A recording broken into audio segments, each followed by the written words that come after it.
let's see if I can do something real quick. Let's see if I can debunk the official post from Mike Matei on the official Reddit thread r/the Cinemassacre, I'll leave a link down below, on why he left Cinemassacre. Mike says, yes, I decided to stop appearing in Cinemassacre videos and focus full-time on live streaming. I have been getting quite a few comments about it, so I thought I'd say a little more for anyone that wasn't satisfied. I didn't want to make a big deal about leaving. That's why we didn't do some big send-off thing, and he was only mentioned by James for 15 seconds. I appreciate the thought, though. If you'd like to follow me going forward, you can find my Twitch channel here. I know there are a lot of people that don't watch live streams. For you guys, I upload my streams later to YouTube, so you can always watch the videos and comment there if you're more of a YouTube video person. Here's where I upload the streams.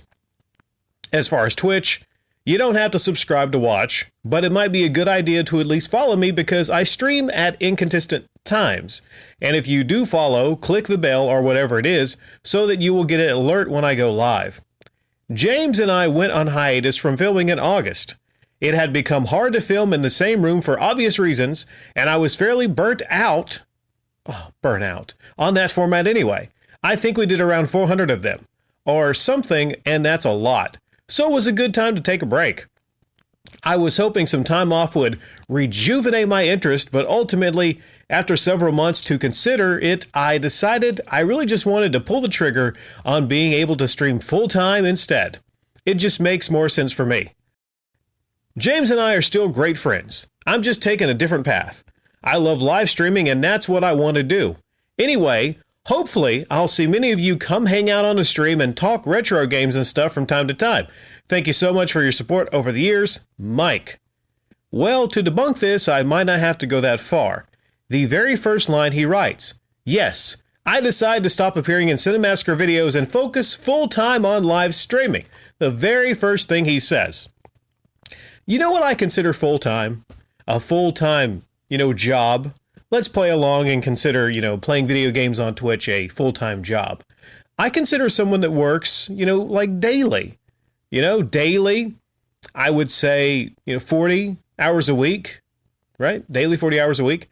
Well, I'm over here on Mike Matei Live, and the sad thing is, I don't get to see past a month on the videos, but let's just check out the videos he has uploaded and when he uploaded them. Okay, now,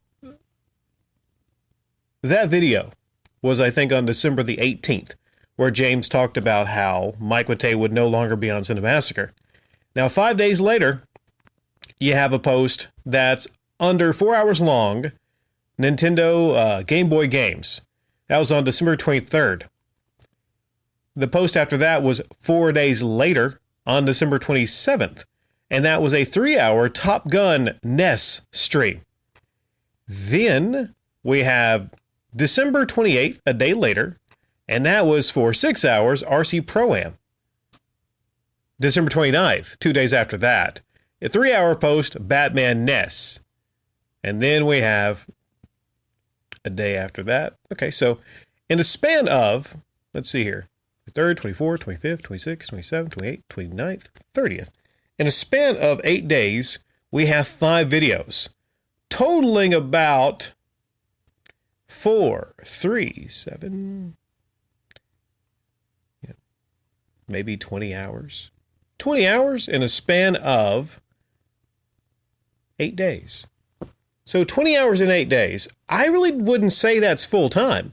I would say that's a part-time job, maybe barely even a part-time job if you want to play along and compare actual work to playing video games.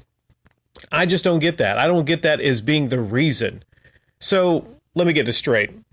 He's burned out from the format. Mike Matei is burned out from sitting down on a fucking couch and playing video games with his buddy, with his friend. Okay, I don't buy that. The two things that debunk this is exactly that. I don't buy that he is leaving Cinemassacre to stream, quote, full-time. This is not a full-time streamer.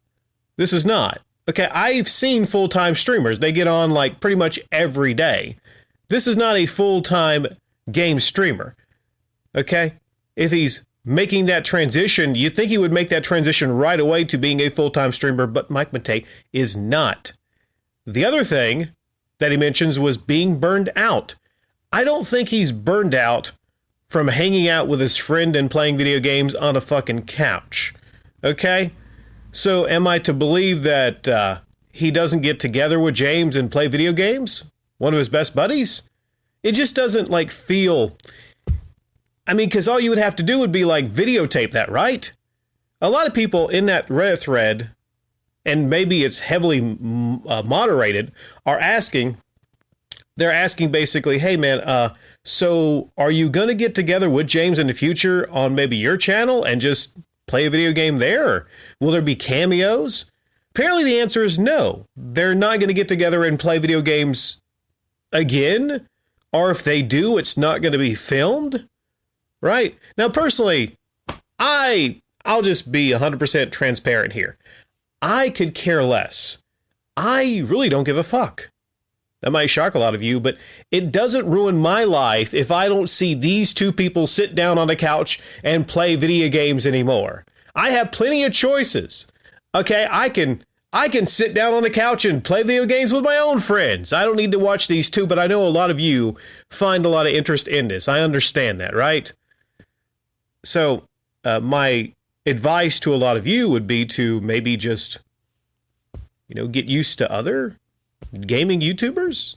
I know it's tough. I know it's hard. I know a lot of you maybe grew up with James and Mike, but I would say probably just move on. And there's plenty of other charismatic. I don't even know if I would consider those two the most charismatic sitting down and playing video games. Your options are abundant on YouTube for YouTubers that are on a couch playing video games together. Okay, so yeah, that's my thoughts on this. I think I easily debunked that right. I don't think that official statement is correct. I don't think it's truthful. And I do think he did mention Screenwave there. Weird he did mention Screenwave, because James mentioned Screenwave, in his video talking about Mike and him moving on. But the weird thing is Mike did not mention Screenwave. You'd think he would have some good words for Screenwave and James, but he just kind of left that out, didn't he? Isn't that kind of odd how he left out Screenwave there?